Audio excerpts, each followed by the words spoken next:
going to explore the question of how social connection can actually help us to become more resilient.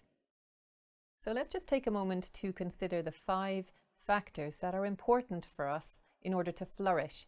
And by flourish, we mean to succeed in life, to be happy, engaged, motivated, to be doing well. Those 5 factors are to experience positive emotion, such as hope, being inspired, encouragement, pleasure, engaging in challenging and interesting activities to the point of being able to lose ourselves in those activities, having positive relationships and social connection,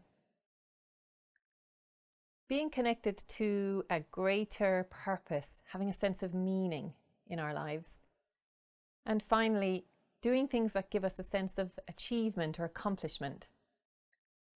So these 5 factors all together help us to flourish and to do well in life. And we're going to focus in this video on the 3rd one, which is having positive relationships and social connection. Okay, let's start by looking at the big picture. So we're talking about how social connection helps us to be more resilient. So there's 2 key reasons for this.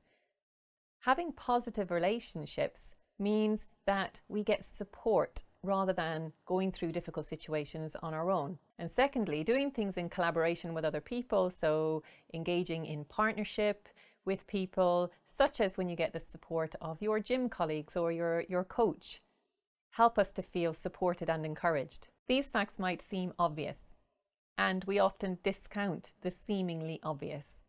So let's take a closer look at what's happening in our brains and our bodies that make these things true. What is it that's happening in our brains and our bodies that mean connecting socially with other people actually helps us to become more resilient? An underappreciated part of the stress response is that stress actually makes us social. So how does that work? Let's start by having a little think about a neurohormone called oxytocin.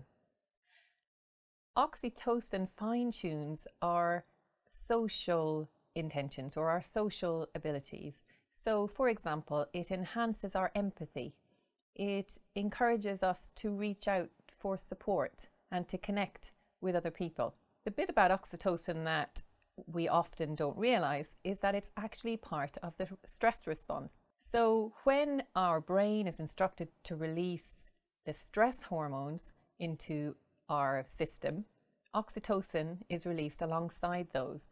So the hormones that cause our heart to race and fats to be released into our body to help us to fight or flight if we're feeling threatened or stressed, alongside those hormones we have oxytocin.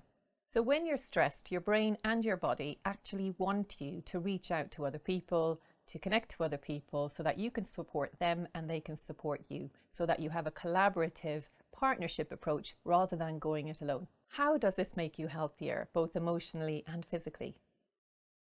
Oxytocin actually strengthens the heart. It helps to protect our heart from damage during times of stress, and it does this in 2 ways.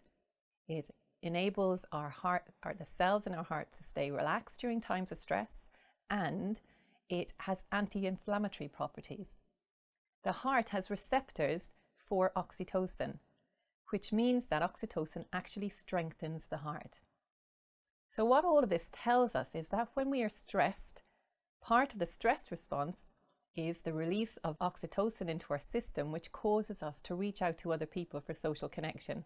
And as we connect with other people socially, more oxytocin is released into our system. So the human brain and the human body has its own mechanism to build resilience during times of stress. And that's called social connection. And that is why connecting socially with other people, one of the reasons why it's so important for our overall well-being and our ability to continue to flourish.